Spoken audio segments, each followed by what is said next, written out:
আসসালামু আলাইকুম বন্ধুরা, আপনারা যে দেখতে পাচ্ছেন এই যে বোতল, এই মজো বাংলাদেশে উৎপাদিত ফসল খাইলাম, ঠিক আছে, সব কিছুই মারলাম, কিন্তু এই যে আমার খাওয়া শেষ করে যদি আমি আবার এইভাবে বোতলটা আবার কোথাও ডাস্টবিনে ফালায় রাখি, তাহলে এখান থেকে টোকাই পাটি করে নিয়ে যায় হচ্ছে আপনার ওই যে আখের জুস মানে আখের রস, ওগুলো বিক্রি করবে। এটা হচ্ছে 250 টাকা বা 20 টাকা।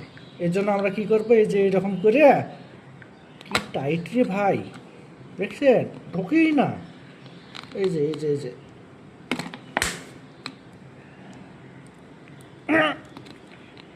খুব টাইট, বুঝছেন। আমরা এখানকে সবাই সচেতন নাগরিক হবো এখন। নতুন দেশ, নিউ বাংলাদেশ নাকি, বুঝছেন, ঢোকে না তো। খুব কষ্ট হচ্ছে, এই যে খুব কষ্ট হয়েছে। ভিডিওটি ভালো লাগলে অবশ্যই লাইক কমেন্ট শেয়ার করবেন।